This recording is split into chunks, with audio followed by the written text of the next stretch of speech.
So to kind of get us started, I'm going to introduce our moderator, who is Angela Rapp-Kennedy, CQL's Vice President of Training and Learning Initiatives. And then I'm going to give you a little bit of information about the AAIDD Religion and Spirituality Interest Network. So that network is part of AAIDD, and the Interest Network is an interfaith, interdisciplinary association of professionally ordained and lay people who journey with persons with developmental disabilities and their families. Their mission is to share resources that foster opportunities for spiritual growth for persons with developmental disabilities while respecting their religious identity. And then also, if you're interested, you can see representatives from the AAIDD Religion and Spirituality Interest Network at the 2024 AAIDD Conference. They'll be hosting a forum at the event, which takes place in Louisville, Kentucky. And that is on Monday, June 10th from 1 to 4 p.m. And to learn more, please check out AAIDD's website. So now to introduce our panelists today, I'm sure that you will recognize their names. They're kind of the who's who at the crossroads of spirituality and the human services system. So just to kind of go in order, first we have Tammy Besser, who's a clinical supervisor for JCFS Chicago. We have Eric Carter, the executive director of the Baylor Center for Developmental Disabilities. We have Shelley Christensen, the senior director of Faith, Inclusion, and Belonging for Respectability. We have Sharon Couturier, who is the executive director of the STARS Family Services. Debbie Fisher, a psychologist and the head of Deborah Fisher Consulting. Bill Gaventa, an author, speaker, trainer, and consultant. Ann Masters, director of the Office for Pastoral Ministry with Persons with Disabilities of the Archdiocese of Newark. And Diane Sturmer, who is a community bridge builder and faith community inclusion team member. So we've got a very large group today. We've got a very wide variety of different questions related to spirituality. And it's just, we're going to have a conversation. So Angela, our moderator, is going to be talking to our panelists, sharing questions that you all submitted during your registration process and hearing what they have to say. So now I'm going to hand things over to Angela. Panel. We're very excited today. As you can see, we have a large panel, and so we've been working with them to know that we've got to keep our answers sort of short. This is just a introduction. They, could probably do a whole session on any one of our questions. So we took all the questions that were submitted to us. We sort of grouped them. We did some combinations, and the panelists all know the questions that we're looking at, but they don't know what order they're coming in. So it'll really just be a conversation. So I'm going to stop sharing our PowerPoint screen. So it'll just be us having a conversation. And then, of course, Seth will help me remember to start sharing my screen towards the end of the webinar when I need to. So I thought we'd start out kind of setting the stage by hearing from Eric. And the question that we'd like you to share your thoughts about, Eric, is how does the spirituality or religion impact quality of life? Is there data about that? Is there research about that you could talk about? Yeah, thanks, Angela. Yeah, certainly at one level, there are hundreds of studies that talk about the association between spirituality and religiosity and well-being for anyone, whether or not they have a disability. And those same relationships hold true for people with developmental disabilities. Being part of a faith community brings this sense of purpose and meaning. It's a point of connection for friendships and relationships. It promotes community inclusion, provides access to all kinds of supports, emotional and material. And so people talk about just the deep value and importance faith has in their lives. And that's true for people with developmental disabilities, like anyone else. So you'll hear that coming across over and over, like anyone else. It can enliven people's life, enrich their life, and be a point of connection to others and to the divine. So if people were looking for research or to see more about that data, where might they look? Where would be some good places to go? Well, while you can always look into data buried in journals behind paywalls, we hope, that through AAIDD Spirituality Network, there are some resources there. There's a brand new series on quality of life that I'll post in the resources that summarizes what we know about the empirical connection between spirituality and quality of life. So we'll make that available as well. Fabulous. Thank you very much. So again, sort of this kind of setting the stage. Tamara, can you talk a little bit about how you sort of introduce this concept of spirituality to people being supported in the provider networks that are looking with us today? Okay. When working with people we're supporting, it's having a lot of conversations when people are verbal about their religious experience or lack of experience, questions about rituals versus habits where there's the intention, talking about where there's wonder and awe and joy in somebody's life, what makes their heart sing. Um, and then even asking questions. What do you know of God? What does the word even mean to you? What is its history in your life? Um, yeah, what do you think happens when people die? And asking these questions all along somebody's life and where they make sense, where something's going on that you can ask these. Um, and it can even be, what do you think or feel when you look up at the night sky? What runs through you when you're sitting at a river or a lake or an ocean? And having those conversations, and then having conversations with those who know a person best.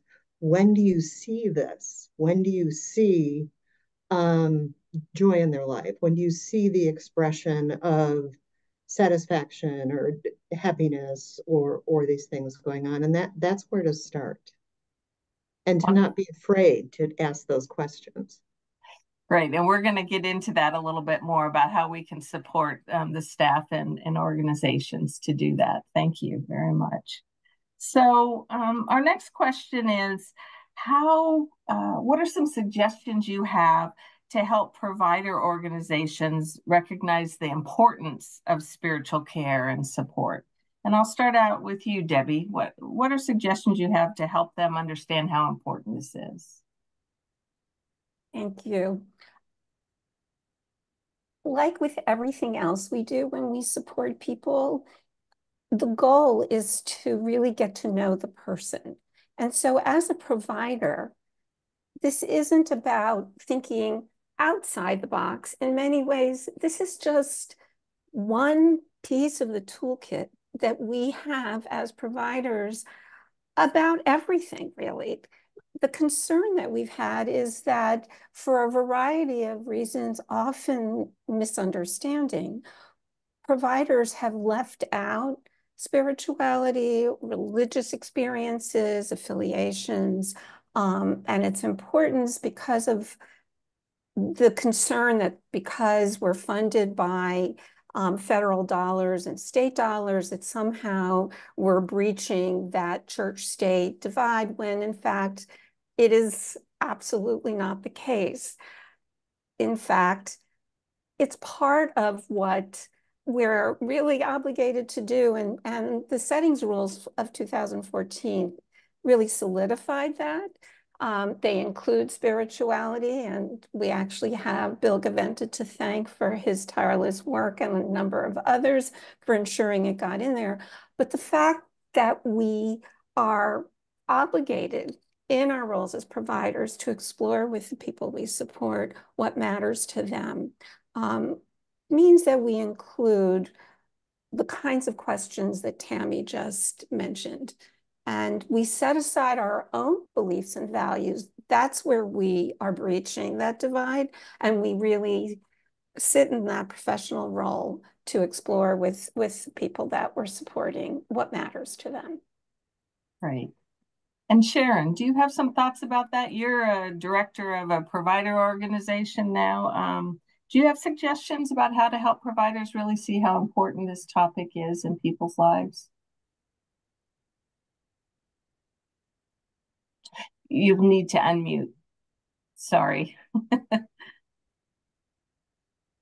At the time when supports questions are being asked and planning is taking place for the individuals, that the provider would need to ensure that when they're asking the questions, when they are speaking with family members, people who know the person well, and even when they speak with the person themselves, they need to be sure that they're including questions that have to do with spirituality, because we want to make sure that when they're planning for the person, that they are actually taking a look at the whole spectrum, a whole life of that person, and making sure that all of the areas are touched upon when they're putting together that specialized plan for that person.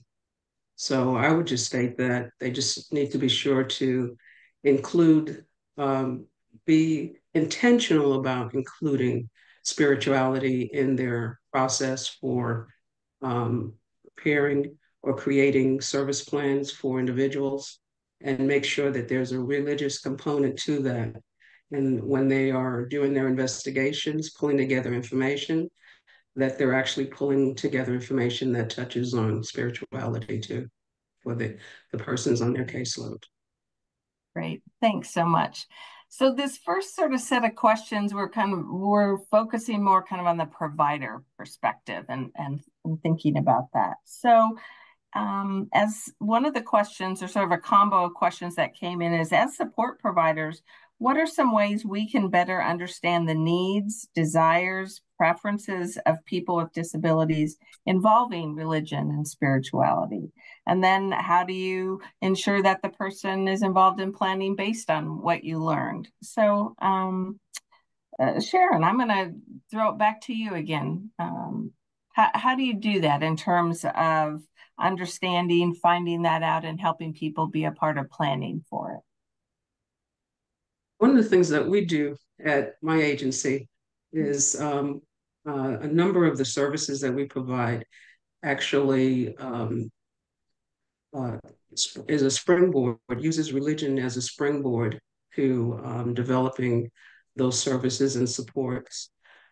Parents are very involved in the planning for their loved ones, and as a result of their participation and their involvement, we're able to assure that we are including spiritual, religious activities in the course of the weekly activities that the residents are involved in.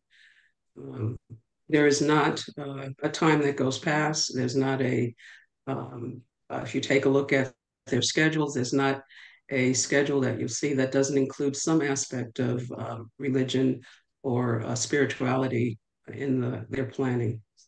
We try to incorporate a number of different activities in their schedules. Not all centered around religious studies. Sometimes it's engaging in, recreational activities that may have an underpinning of some kind of spiritual activities or spiritual involvement in it. But for the most part, I would say that when you're putting together the activities for the residents, you want to make sure that it includes um, topics or areas that touches on religion or spirituality, to um, make sure that we are respecting the person's desires and also engaging them in religious activities during the course of their day and week. Great. So kind of along that way, the next question's all around, how do we motivate, how do we support direct support staff to become more knowledgeable about this whole arena of spirituality and the whole array of possibilities, and how they might support people and educate people related to that? Tammy, do you want to take a shot at that for us? Sure. It's using the word motivate. I have to then say, well, there's motivational interviewing, and that's a whole line of how we might talk to support staff. I think we need to share an expansive view of definition of faith and spirituality, and also engage support staff in conversations about, what are your fears, what's stopping you. Do they have a limited view based on their limited experience? Has it been negative? We need to hear those things and help expand that for our support staff, and educate on the literature that is out there, the research that is out there, that this contributes to health and mental health and well-being and quality of life for everyone. And there are other ways to come in that aren't as direct. We've actually done training on joy, where it was an hour just exploring that topic for staff. And then when you say, and everybody wants more joy for the people they support. I mean, it was a kind of an easy sell. We didn't have to sell it. But getting into that was a more indirect way. But we do both direct and indirect sort of training, have open conversations, look at where the both good and bad experiences have been, and then support staff, not just say, go do this, say, how are you going to do this? Let me help you. Let's have conversations about this. You're anxious. We want to help with that anxiety. Absolutely. Debbie, do you have some other thoughts about supporting staff, motivating staff, helping them understand how to best educate the people they're supporting? Well, one of the things I like to do is point out to staff that finding the communities in which people are most drawn and care most about and where they may be most welcome actually makes their jobs easier. And when we think about the challenges of being a direct support professional, we're always looking for ways that our job can bring joy to us while it's addressing the needs of the people we're supporting. And spiritual and faith communities, in whatever way that is defined, actually offers that. Not because we're asking staff to participate in the spiritual or religious experience for themselves, but because helping them engage the people they support with their own community actually facilitates access to so many of the things that people value in their lives. And you go through a person's annual plan, service plan, and you look at all the goals that they have and ways they want to seek fulfillment for themselves. Staff really can benefit from helping the people they support engage with these communities that meet so many of their needs. I really appreciate that. And as Tammy was talking about the joy piece, we have really, the last couple of years, been focusing on by meeting the needs of the direct support staff, you are also meeting the needs of the people supported, and looking at all those social determinants of health as relate to the staff themselves. And an assumption that as staff come into this field at 18 or 19 with little life experience, that they mysteriously know all this, when in fact they don't, and that it is actually a benefit to them and things that will enhance their life as well as the folks they support. So that's really fabulous. And if I may just say, this is in fact a subject that we've been, as members of the Interest Network, have actually been talking about, because there is no question that spirituality is a component of, if not fully integrated into the social determinants of health, both for the people themselves, but also for those who support them and their caregivers, even from their families. So without a doubt. Yeah, fabulous. Thank you. So switching gears just a little, many providers that might be listening to this live webinar or the recording work for faith-based organizations. So how can faith-based organizations better support people who might be practicing a different sort of spirituality, be involved in a different faith community? Diane, do you want to share some thoughts about that maybe? I'd be glad to. I think it begins with training the direct support professional and emphasizing the importance of the person's unique spirit, how important it is to listen to the person you have the honor of working with, exploring and asking those who know the person well what has been important during their lifetime. And then we as direct care professionals walk beside the person to understand their faith or their non-traditional form of spirituality.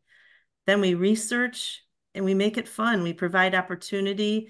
If somebody finds their spirit out fishing or painting or creating food or poetry, we know whatever it is that is important to the person, that's connected to their spirit. And I think that just having the resources available for each agency or place so that people can look, what does it mean to be a Muslim? What does it mean to be Jewish?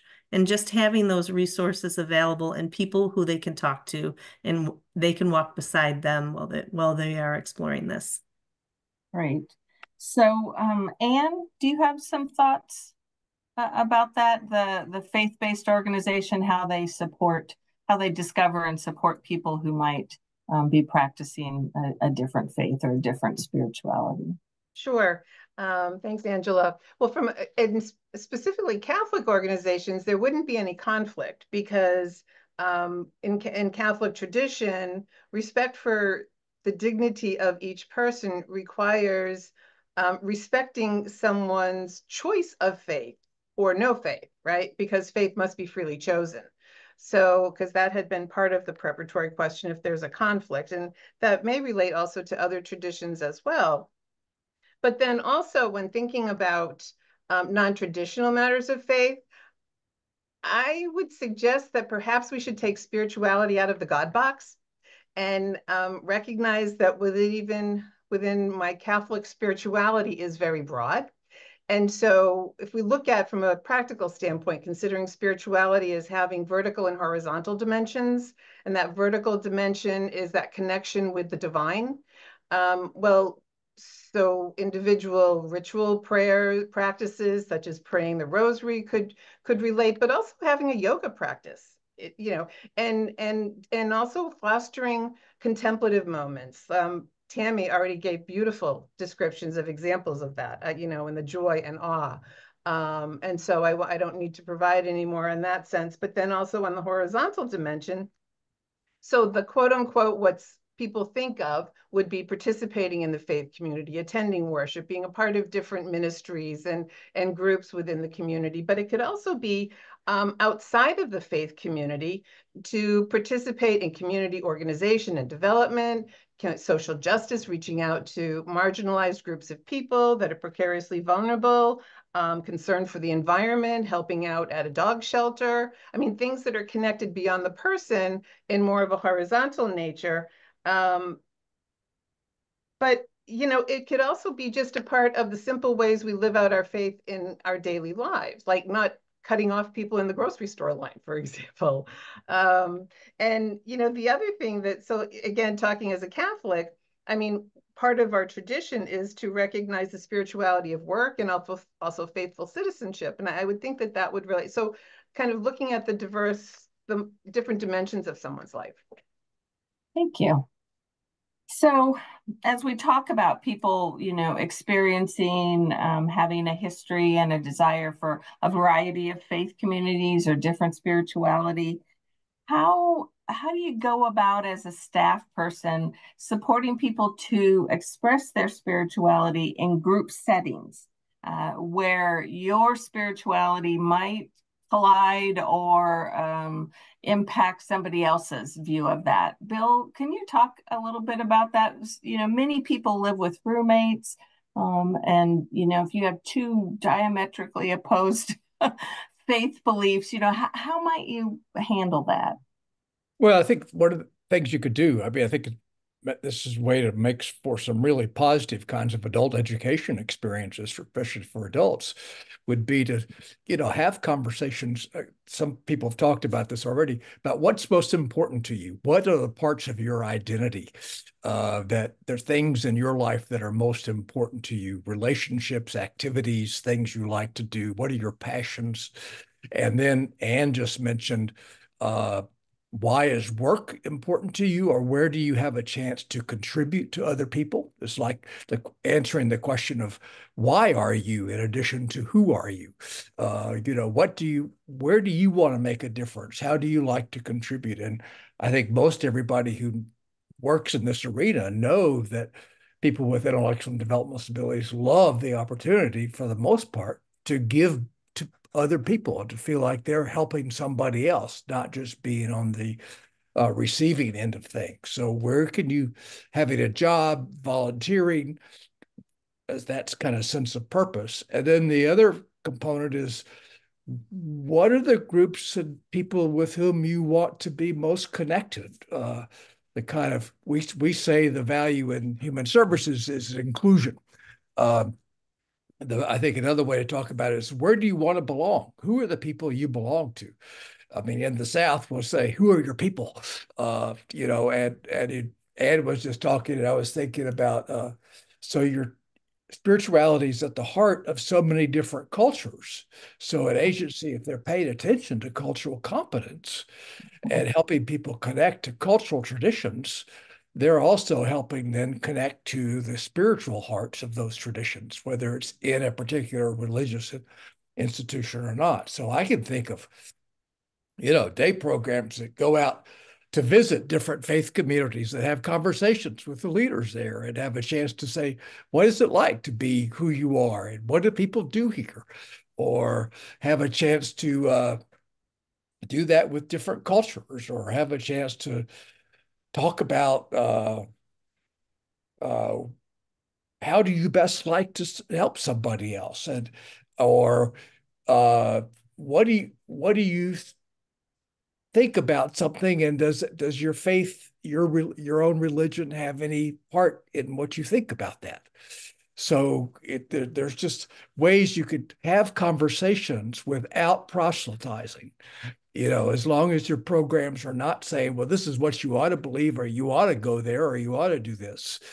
I think asking about spirituality is so much more that it's not asking about what you believe per se, but how those beliefs impact the way you live your life and live with others.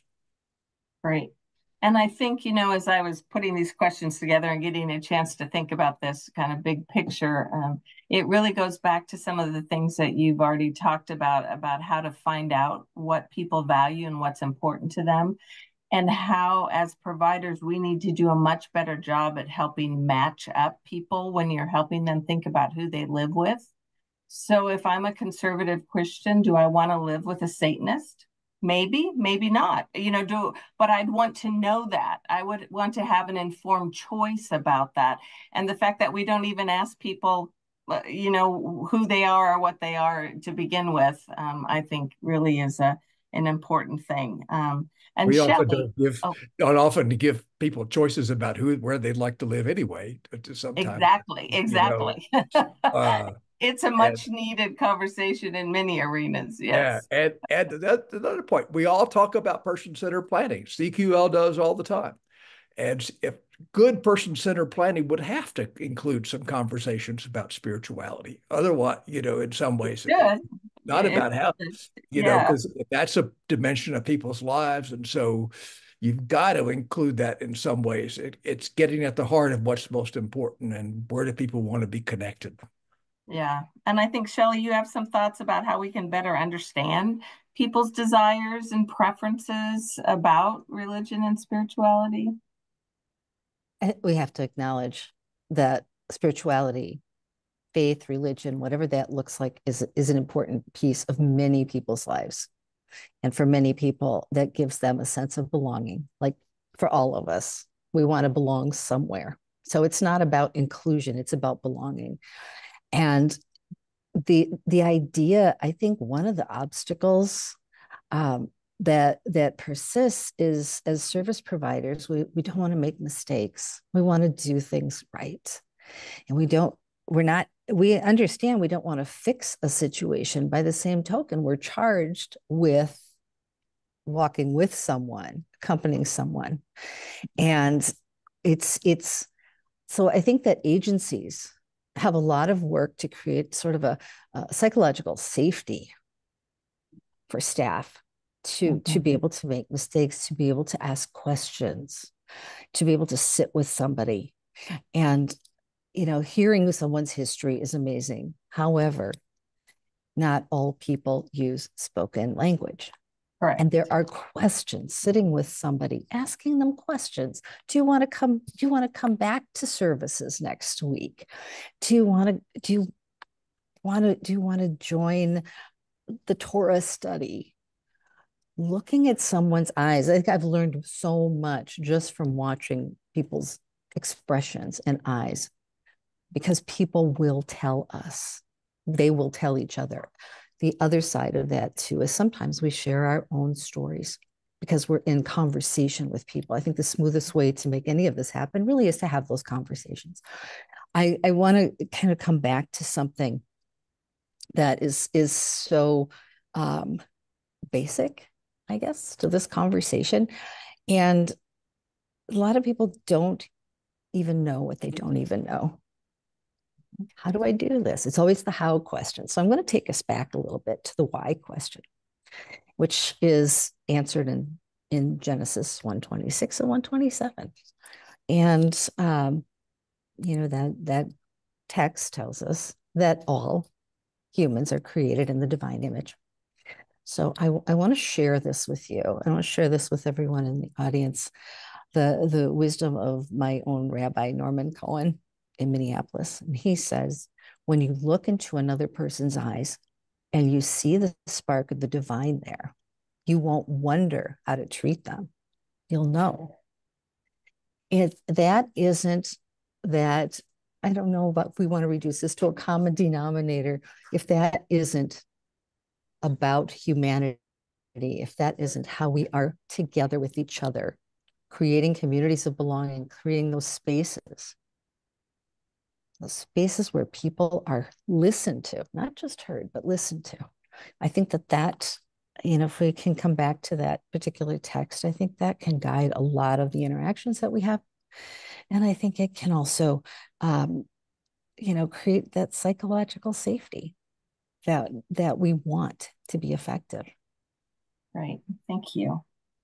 So how do we support staff to support the folks that they're serving when they have a very different faith life or very different faith community? It's sort of about that, how to respect the freedom of religion for everyone, not just the people supported, but the staff, and those times when staff might be very torn about how to do that. Debbie, do you have some thoughts on that? I think one of the hardest jobs in the world is being a direct support professional and being asked all the time to do things that take us way out of our comfort zone. And that, I suspect, is why things don't get done.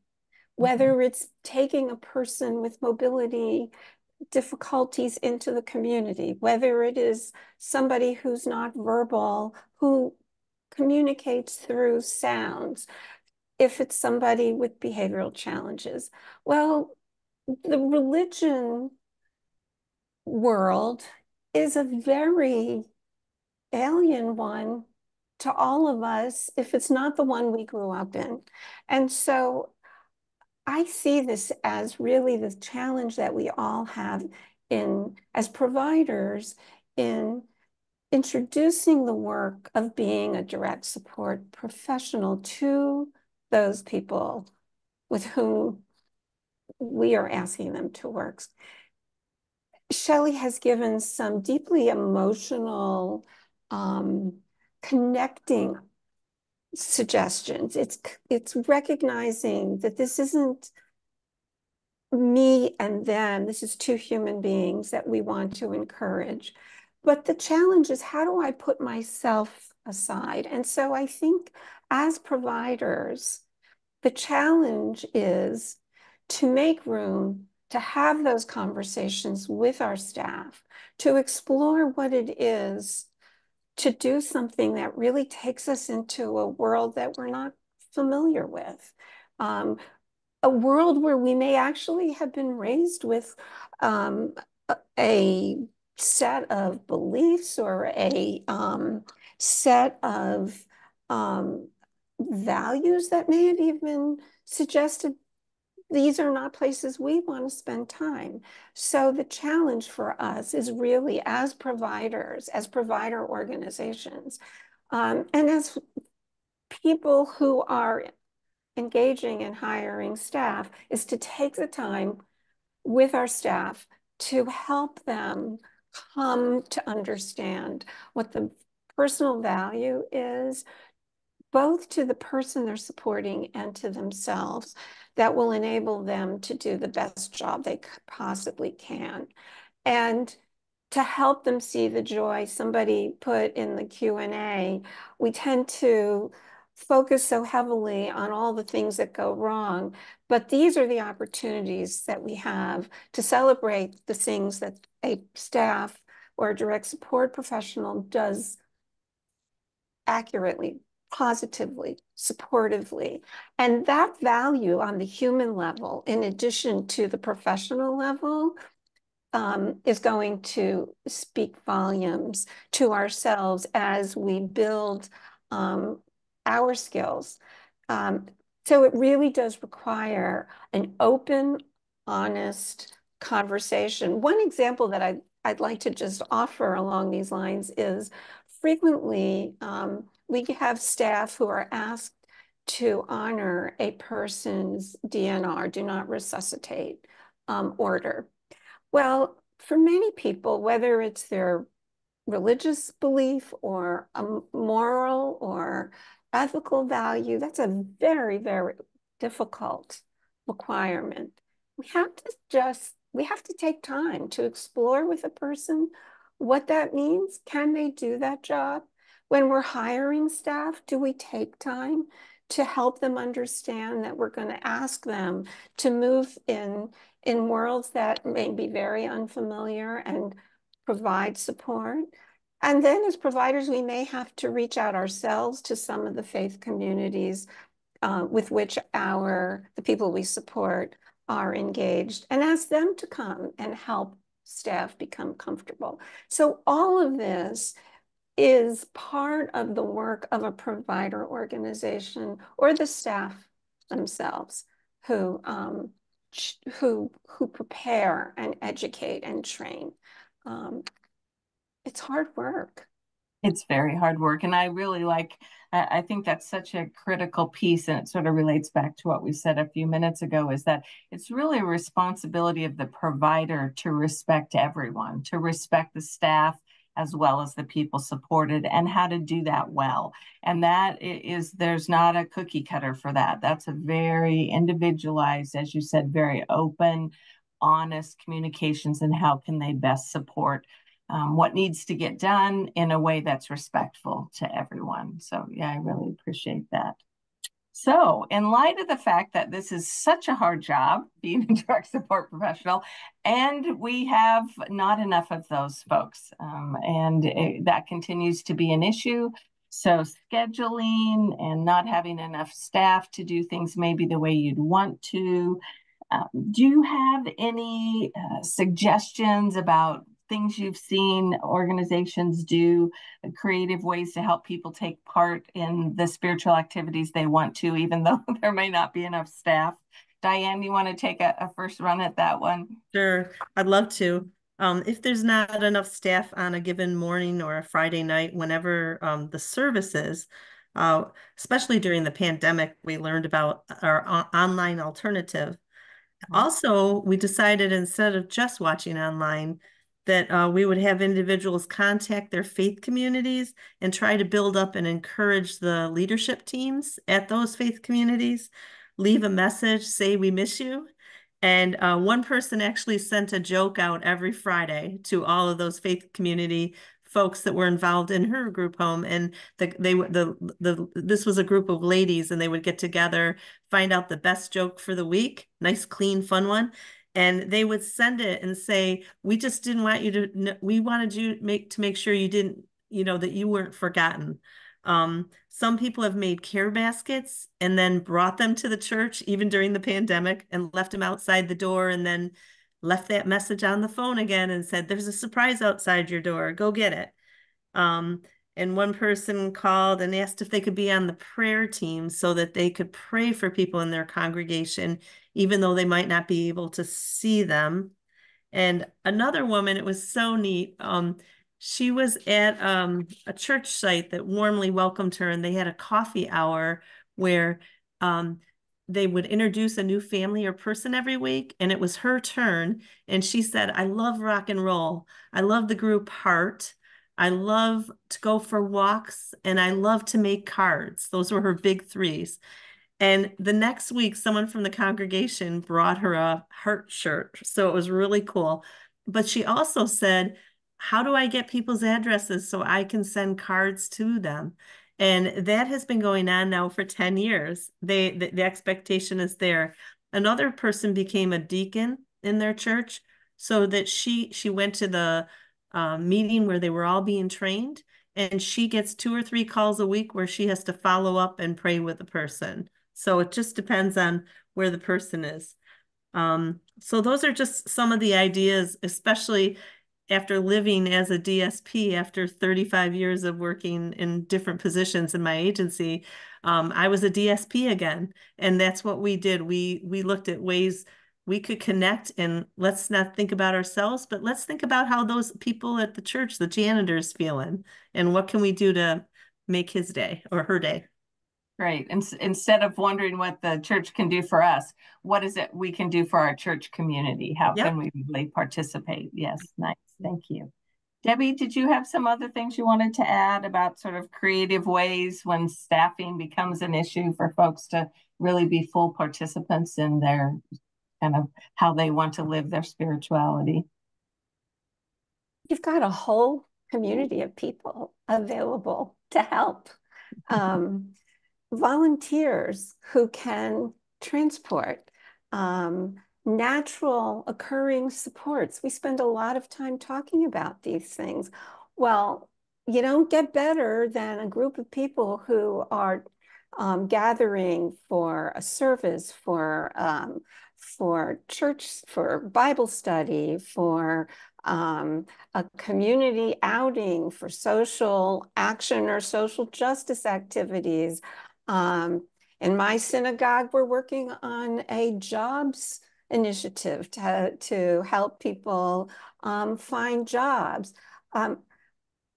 I think that it's the best kept secret that shouldn't be a secret, that here is a community, a spiritual group, a faith group is the best community for truly seeking out all those things that we as direct support providers and professionals have to do. And so there are many, many opportunities to reach into a community, to find partners, to find volunteers, to find friends. How often is this whole conversation about belonging really about looking for friends and being missed when we're not there? Well, those are people who can really help our staff do their jobs. And often over time, you don't need a staff anymore to assist with that. So I think coming to recognize the multiple levels at which everyone benefits from a faith or spiritual community really pays off in more ways than any of us can begin to imagine. Thank you. And it really brings up for me, as you talk about that, we talk so much about, helping people be a part of their community, whether that's in their faith, spirituality world or other ways. And I love what Shelley said about it's not about inclusion, it's about belonging. And a great story that I share when we do that training is about a person we supported, Lucille, who was an older lady who she was quite a character. And we thought, well, gosh, the senior center, that's the place to go. That's her age. We should help her go there. But we knew of Lucille's history. And so we made sure that a staff went with her.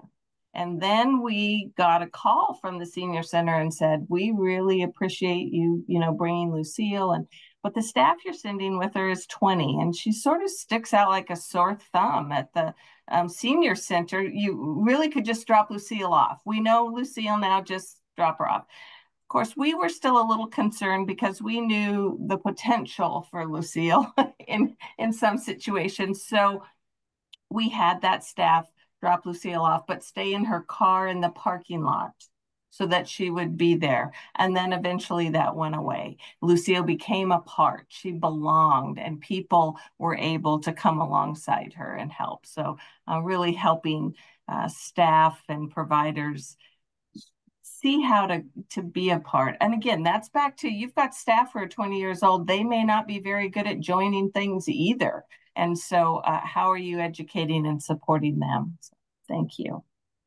So Sharon, can you give us some ideas about some non-traditional ways that spirituality can be expressed?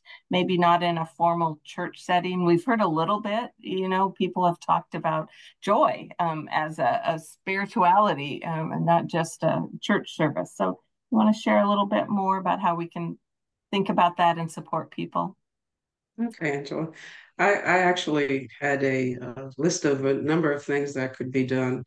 The first thing that came to mind when I saw the question, I thought about cell groups or connect groups that meet around a certain topic where the participants are able to bring to the table their issues or ideas, and they're able to spend time even during a meal or over a cup of coffee, just talking about their spiritual issues that they are talking about for that time.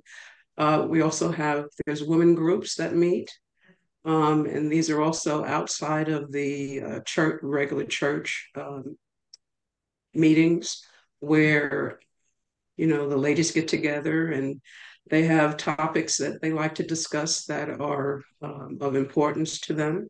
And it's a way to actually gain that spiritual connection with the group.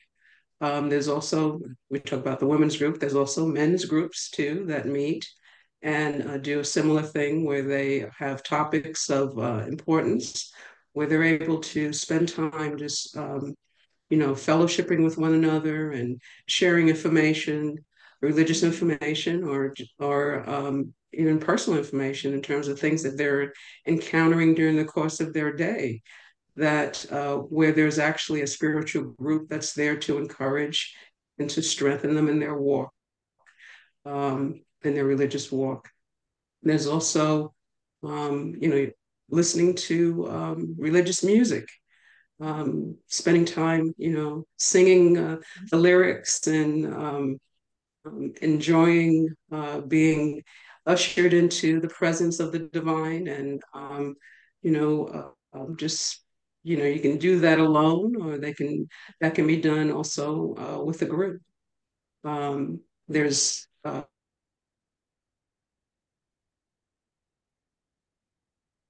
a prayer meeting, and you are you bring issues and concerns that weigh heavy on their hearts, and they're able to share those concerns, and they're able to lift those up in prayer. They can do it individually in a small group or in a large group. They can do it together. This is all outside of the regular church meetings that take place at the religious locations. There are a number of different things that one can do. I think one of the things that we converted to doing, or we learned how to do during COVID, we watched our religious programs on TV or on our computers or on our phones, through the internet. That's also ways that religious connections could take place for a person. There's also, we talked about going out and on walks and just making connections through nature. seeing the world that's been created and just the things that are around us in our environment outside, um, and using that as a time to get spiritually connected to things that are happening around you through nature. There's also creative arts that a person can be involved in, whether it's dancing, spiritual dancing, or even, uh, sitting down with a pen and paper or a brush with some paint and doing some spiritual drawings that connects you with your divine connection for you in terms of it being a spiritual kind of engagement, that activity that you're engaged in. All of these are more non-traditional kinds of ways of maintaining and your religious connection, and also being encouraged in your religious beliefs. Thank you.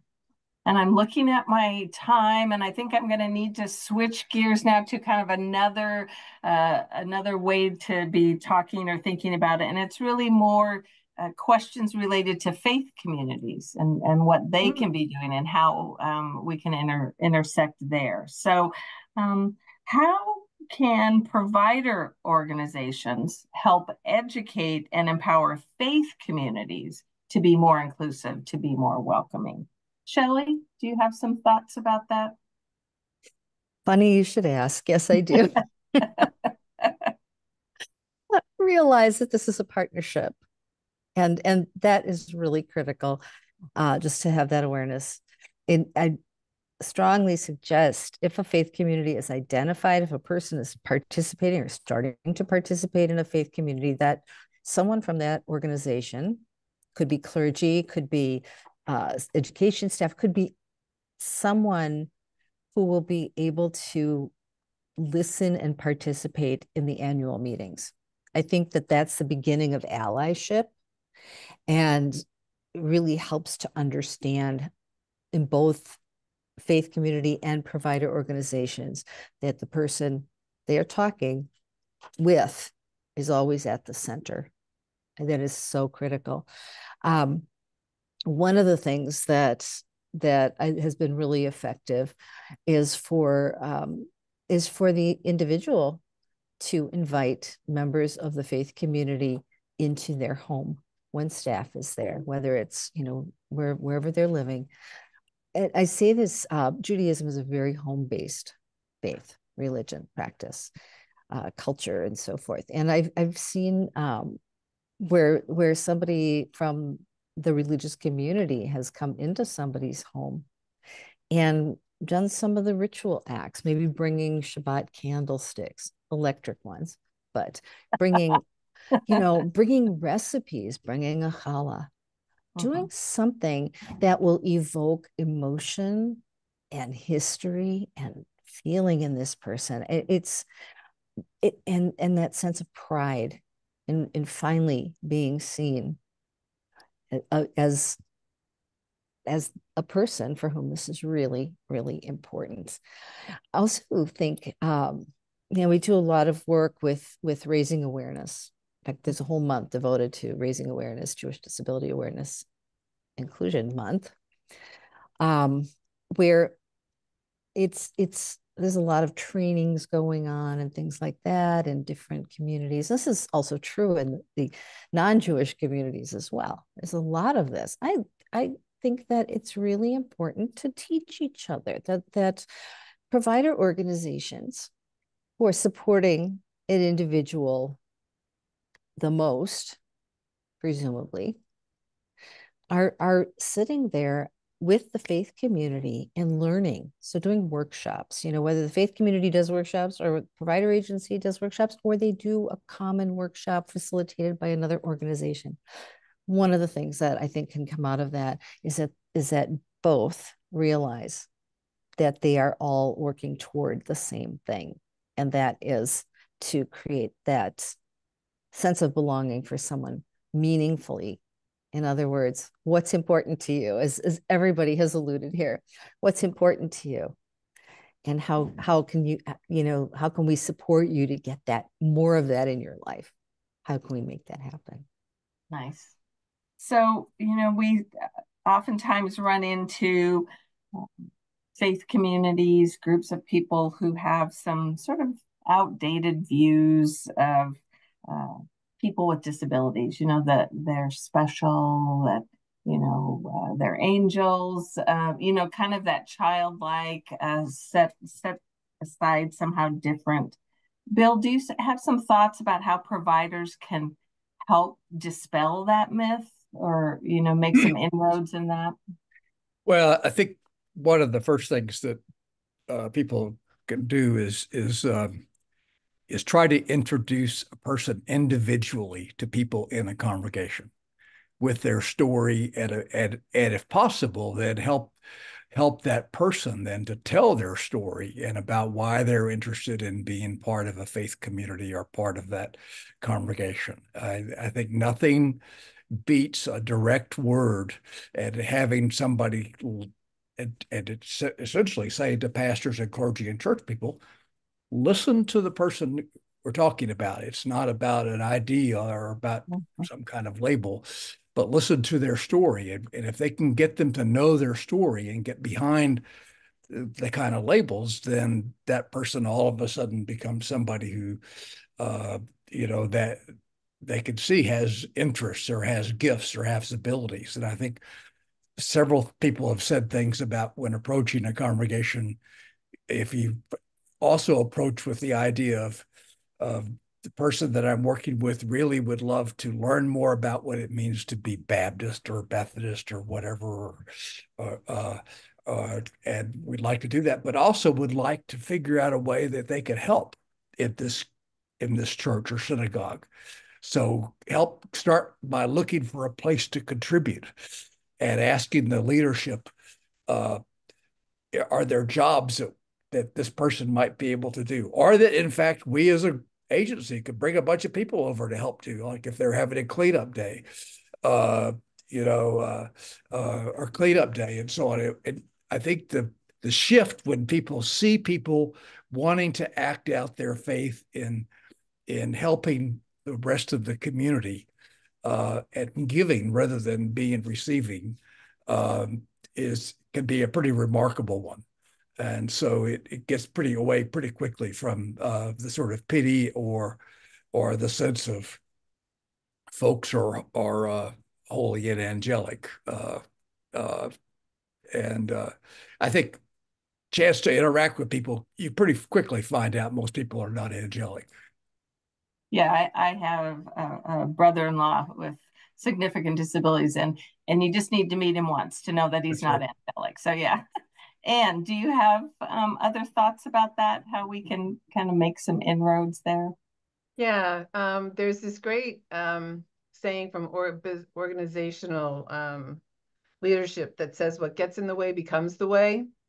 And those outdated stereotypes are just persistent through all faith traditions, the holy, innocent, perpetual child, the model for how they live with their cross, which is their disability, or you do the best you can, but it doesn't really matter because God's got them covered through one of the other three, or they're actually perhaps not quite human. But Bill, so a lot of the things that Bill said are really important, but I think the first step is fostering that sense of identification with the person as a person. And there's actually good research from in empathy about this, that, I don't know what it's like to be autistic, but I do know what it's like to feel like I don't fit in, or that I'm not welcome, or I'm known for what I can't do. And so fostering that and introducing, whether it be directly with folks with disabilities or through authentic stories, because I'm also concerned about people being exposed to wounding, right? Or re-wounding if a community is not very receptive. But so fostering that sense of identification of the feelings of not fitting in, being wanted, known for what I can't do, then also connecting it with the community's faith stories. For example, in Christians, the parable of the sower and the seed, not just what is not just my internal soil, how I receive the word of God, but what's the soil in my community, how receiving the seeds that are the people, or, ripping open the roof to lower the paralyzed friend to Jesus. What are the structures that are impeding access? And so when that identification happens, then that provides the opportunity for the shift with the kinds of interactions Bill was talking about. And service providers have a great opportunity here to educate. So providing the examples of capacity and growth.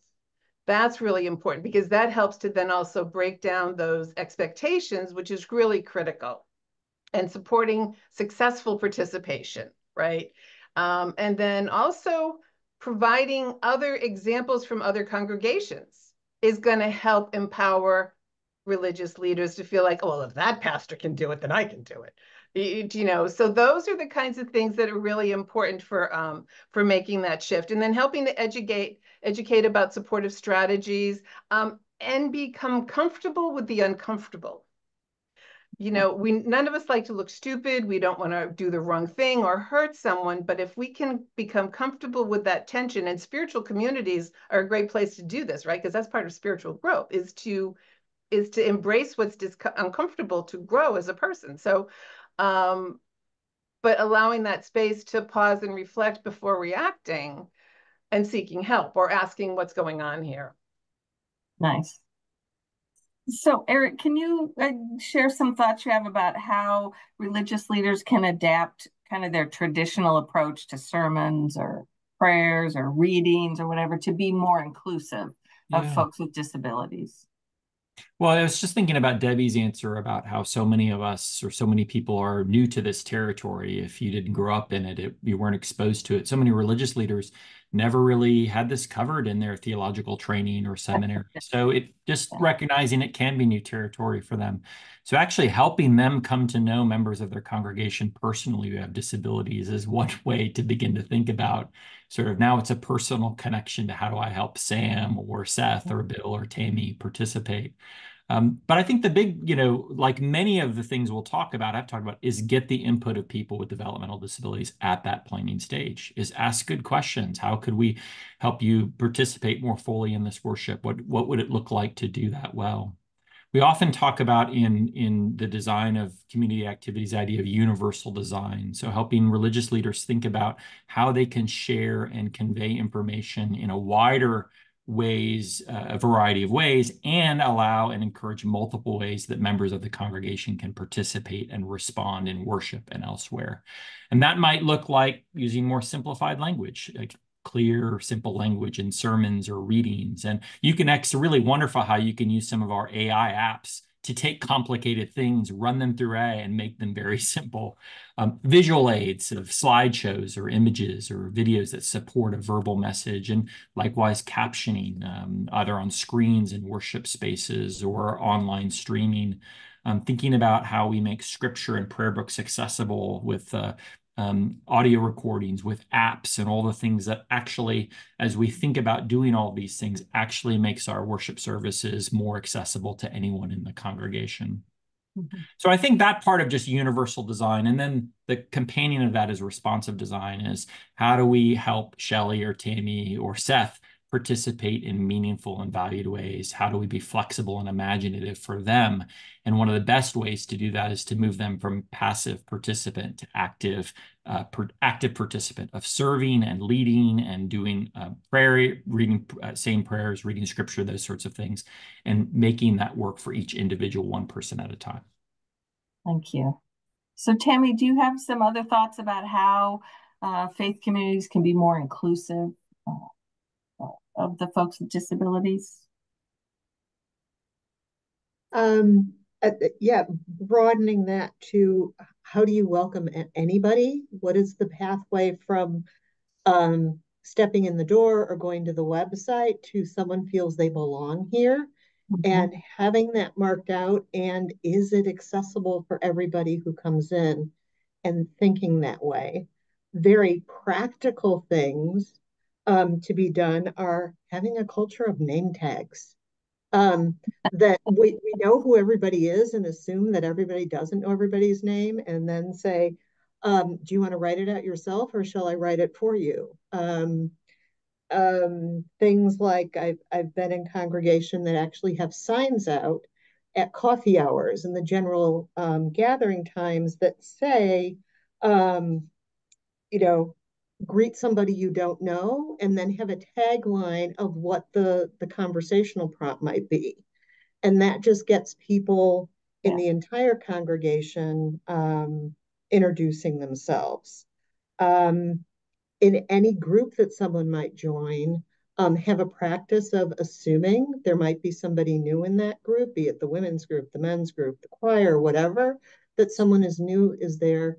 So you explain what the rules and how this generally goes each time. And again, culture of name tags. Let's see. I'll stop there. I've got about 25 more. If you want to build That's perfect. And it's a good time for me to remind our audience that this hour and a half is really designed to introduce you to this group of people so that you now know who you can reach out to. You've got resources, you've got a face to put with a name, because you are looking at a wealth of information, experience, and wisdom, and they are all making themselves available to you. So Tammy's got a whole long list, so reach out to her if you want the rest of her list. So that's great. And I really love the theme that's coming out really clearly is by supporting folks with disabilities to belong in whatever faith community you have. You are improving the entire experience and the entire community for everyone. That it's not something that you're going out of your way special for this person. When you do that, you're actually including and increasing that sense of belonging for everyone in your faith community. And that's a great tagline for that rabbi or that pastor or that leader when you go to talk to them. Have I got a deal for you? I'm here to help you think about how things can be much better or much different. So thinking about that, organizations or faith communities being more inclusive, Bill, do you have some suggestions about how to actually introduce that person into the faith community, kind of establishing those connections between the person and individuals in the community? Oh, you're muted. I'm sure it was brilliant. No, it wasn't brilliant. It was just, I think,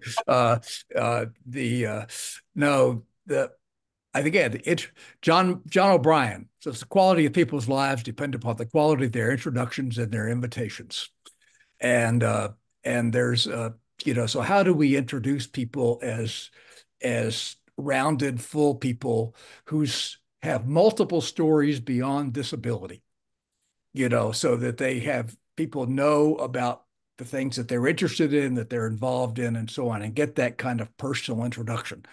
I remember a church in New Jersey when I was there talked about a group home moved close to them one day, and they had like 5 or 6 fairly severely disabled people, and they called up a church and said, "We've got 7 severely disabled people here who'd like to come to church," which is just not the way to start the conversation at all.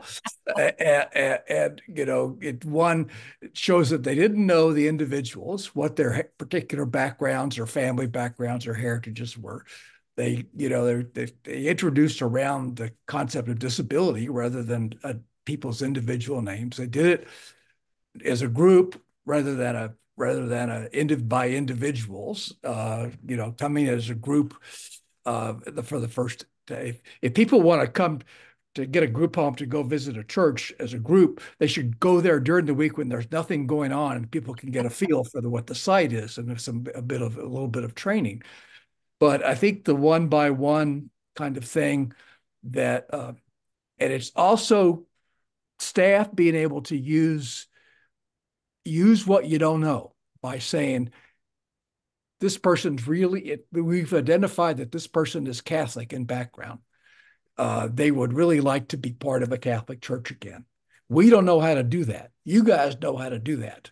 But we can help you with the disability piece, but you all have got the expertise already to help somebody be a good Catholic. So it becomes a, kind of a mutuality of sharing the gifts of each other, and we'll help, but you got to help people in faith communities understand that they've got the ability. They don't have to become an Eric Carter or a Bill Gaventa or somebody else to work with people with an intellectual disability. They've got the gifts that those people need, and to do that kind of personal thing. And direct support staff in this can also remind them is that they have a chance here of becoming teachers, guides, coaches. They're not just accompaniers. They can be to have key roles here that put them in a teaching and coaching role with other people, and that's pretty important work. Absolutely. And so that brings up another question, Diane, that I'm hoping you'll share a little bit about, is talking about folks with more significant support needs and who perhaps are not using words to communicate. And do you have any special insights in terms of helping those individuals become a part of a faith community? Yes. I think it's like Bill said about the invitation. If they're going to be invited by a church, we have the responsibility of helping them with that introduction, whether the person might have a picture board or a device that's used, or maybe they know sign language. I know one fella who couldn't speak words, but he wanted to become a member of his church. He let us know he wanted to. He had seen someone else become a member, and he got involved with the men's group, and they asked him why he wanted to become a member, and he just signed, I love Jesus. That was all he did. And then when he joined, though, we wanted to see if there was a gift he could give the congregation. And that turned out to be a song in sign language called "This Warrior is a Child" by Twyla Paris. It's an older song for us older people. But anyway, he got up in front of the congregation and signed the song, and he was embraced by the church. So I think if they cannot say it with their voice and their words, they can say it through another means of communication to say, I'm so grateful to be here. I want to give to my church. And it was really just a beautiful thing. So that's really, it's our creativity. Like Bill was saying, we're coaches, we're creative, that we can do with the person. And it's just been neat. That's all. Yeah. So I have a question that wasn't on our list of questions to prepare you all for. So it's my question. I didn't put it in the Q&A box. So as we talk about folks who don't use words to communicate, I'm just curious if any of you have experiences with helping someone become a part of a faith community who would be considered disruptive, who perhaps uses vocalizations or physical movement that, some faith communities would find a little disconcerting. So does somebody want to, Anne, do you have a... So sometimes it's what's part of it is important is preparing the community, but also preparing the individual. Mm-hmm. And actually one story I'll share, years ago, a family who has an autistic son, and at that time he was young, and he was bringing him to, they were mother Asian, and father was Caucasian. So, but they would go to a Black Catholic church, which is traditionally very lively and vibrant. And the reason that they did that was because they were concerned about their son being distracting. Well, then we had what we call inclusive family masses. We struggled with the language, but anyway, and the point of it was, we're just here to celebrate God's presence in our life together, and that's it. And we said, don't worry about any extra noises or behaviors. And what was interesting, the music was very soothing and relaxing. I mean, it was a quiet environment. And afterwards, the dad said, gee, this was wonderful. And I was like, well, gosh, that sounds so different from what you thought Charlie needed. Tell me about that. And he said, well, you know what? You told us not to worry and to relax. And so my wife and I relaxed. And I think Charlie picked up on the fact that we were relaxed. Yeah. So, which is really interesting because, of course, it defies the stereotypes, right, about autistic individuals being introspective and not caring about others. But so that's really important, is like, again, going back to becoming comfortable with the uncomfortable. And I do want to say, not so much a lot of experience limited with non-speaking individuals, but and the reason that it's limited, I think, because actually our interest network had a webinar specifically on this topic, and it was really difficult to find folks that could share positive stories. And I think I do feel like it's incumbent, when you look at the role of voice in someone's life, in making choices, right? And especially folks with disabilities, intellectual and developmental disabilities, profound disabilities, are often taught compliance over self-interest. And so not having the opportunity to express one's voice, which first must be developed, I think that is incumbent on faith communities to really learn how to be supportive partners in that process, and service providers to be able to be guides in the process. I've had the pleasure of getting to know a man, Chris, who, My Big Toe is the name of his blog, I think. So he's got a form of cerebral palsy that his body's in constant motion. And he communicates by using his big toe to work his AAC device. And what's fascinating, though, is that growing up, after his older brother said, Mom, you do what you have to do with all the therapies and so forth, but I don't want my brother to grow up to be a dork. So Chris participated in the neighborhood games, everything, right? I asked Chris, when was the first time you felt like you'd hit the wall? It was as a junior in college, because he wanted to be a news sportscaster, and they said he couldn't communicate fast enough. And so I guess I just bring it up because it's those presumptions that we have of incapacity and inability that are wrong most of the time. And even recognizing, whatever someone's capacity, just the importance of being able to support that. Thank you. So before we take the questions from the audience, I just wanted to ask Eric, any unique or especially interesting research around spirituality? Anything kind of surprising that you want to share with the group?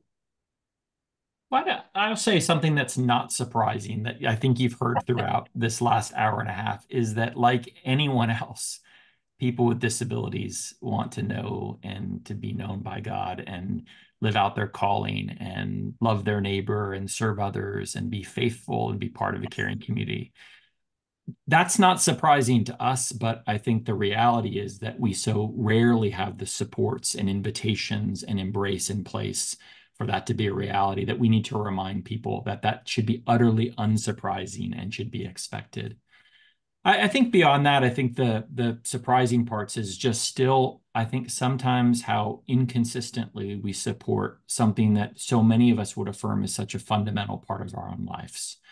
And I think sometimes what's surprising is how sometimes so narrowly we judge or evaluate people's spirituality in such narrow ways that we presume that this isn't important or doesn't have a place. And I think the last thing that I want to emphasize in terms of surprisiness is just to emphasize how transformative this can be when we do it well and support it well, not just for people with developmental disabilities who will flourish, but the surprising piece is that our congregations are enriched and enlivened when every member is present and sharing their gifts and valued. And so, as you picked up earlier, Angela, this is not really about what we do for you or for them, but a way to actually be faithful and flourish as a community together as well.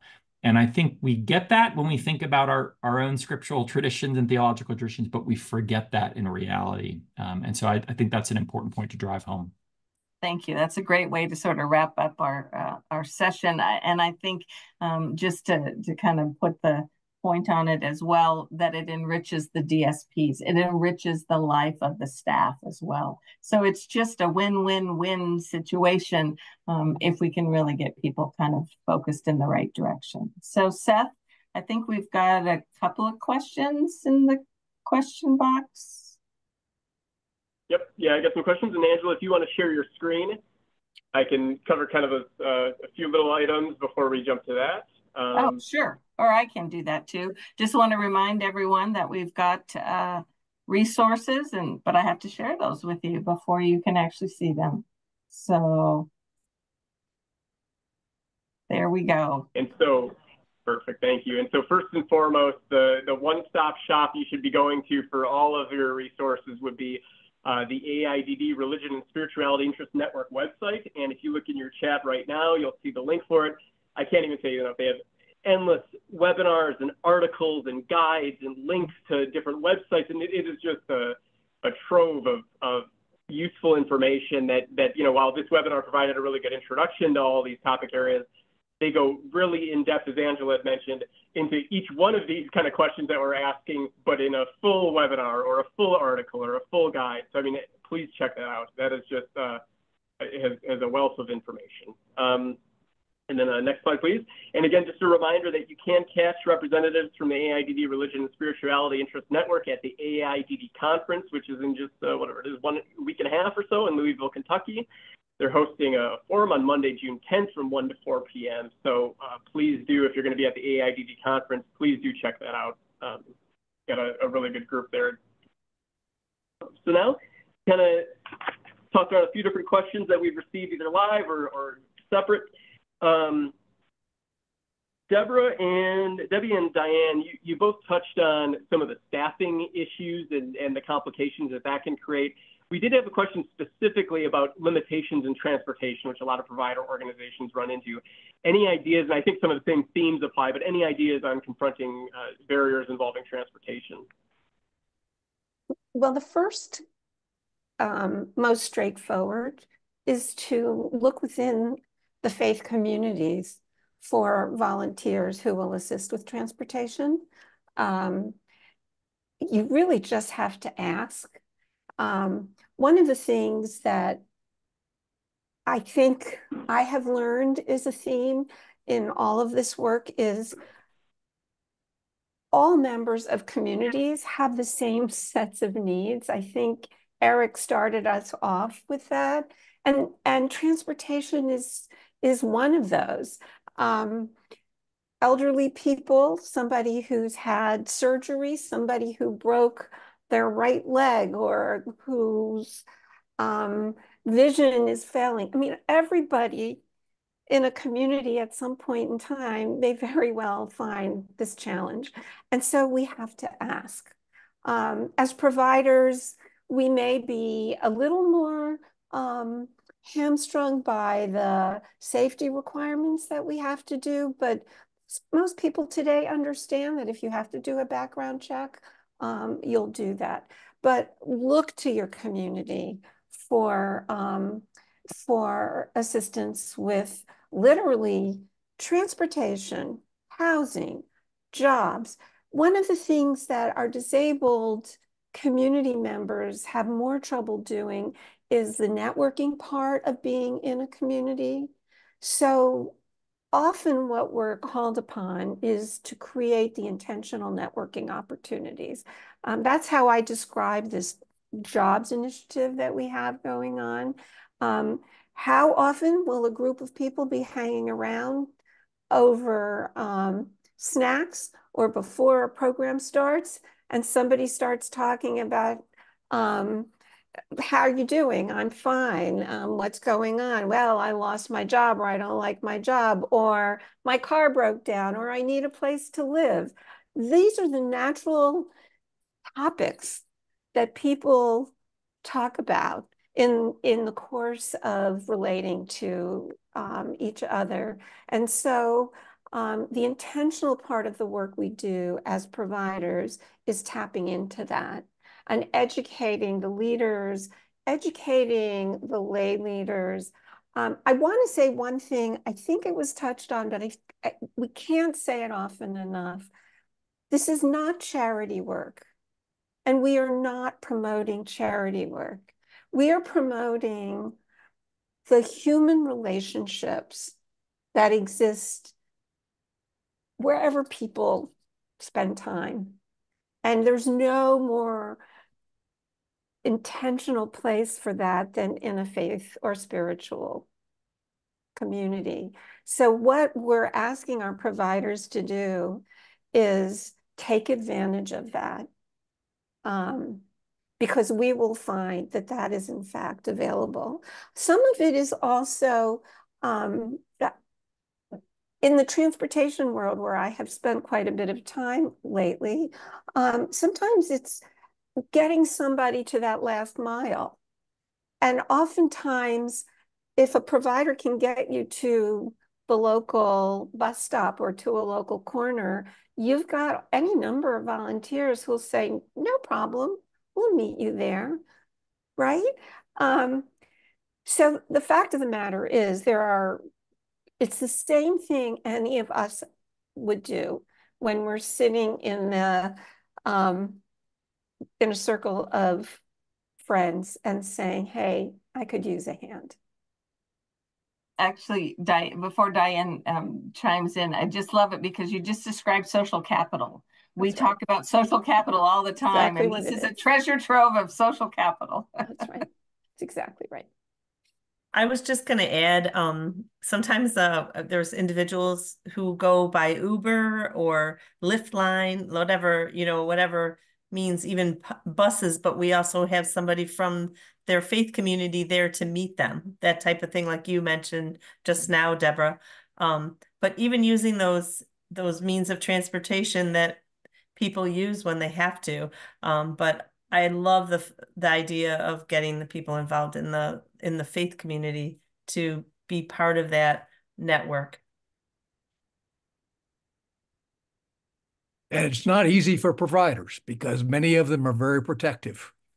And it's, if you want people to be parts of the community, you've got to also learn how to let go in some ways, and to trust the people that you're working with. So there's a lot of conversation that needs to happen. I mean, the way not to do it is to first say to a church, okay, well, here's this whole volunteer thing you have to do, and we're going to have to check all your background and all this kind of stuff. Work out ways that you can work out trusted relationships, because it can be a kind of Gordian knot to kind of get that transportation figured out. We, again, a nice tie into another big area. We spend a lot of time talking about the dignity of risk and how to navigate that. And we spent a lot of time thinking about it. It is for sure one of the challenges that we all are aware of. I'm afraid we're pretty close to out of time. So we're just going to share that all of the resources available on AAIDD's website. You've got a plethora of resources on our website as well. Not so much around the spirituality. That's why we're doing this webinar, why we had our capstone, all kinds of things that we really see that as an arena that we really want to, move forward in. Lots of free resources. Please take advantage of them. And of course, there's all the usual ways to know what's going on with CQL. Lots of training, lots of free webinars. And if you have any questions, any follow-up, if it's specific to the content, please reach out to this wonderful group of folks who availed themselves or availed us of their time and wisdom, but we're always happy to help as well. So thank you so much. I think this may just be the beginning of lots of further conversations, and really appreciate it. Thanks, everyone. As Angela said, we're reviewing this as an introduction into these topics, and then we're planning on doing some deeper dives. And to kind of just wrap up, there was a comment in the Q&A that I thought kind of embodies exactly what we were hoping for with this webinar. And it was from Karen, and she said, just want to thank you for bringing together this amazing panel and facilitating this learning and sharing event for us. This is exactly the motivation and information I need to take steps to work on some of these issues and barriers, looking for partners in doing so. And that's exactly what we aim to do, is kind of share this information, let it kind of, you take it in and kind of figure out ways to put it into practice. May I put in a plug for the AAIDD forum? Because in fact, this is the topic that we will be discussing. Some of us on this panel, in fact, will be discussing making it happen, moving from policies and planning to creating an inclusive community. So if you're going to be there anyway, it's in a week. Sign up and join us. Wonderful. Yes. Thank you, everyone.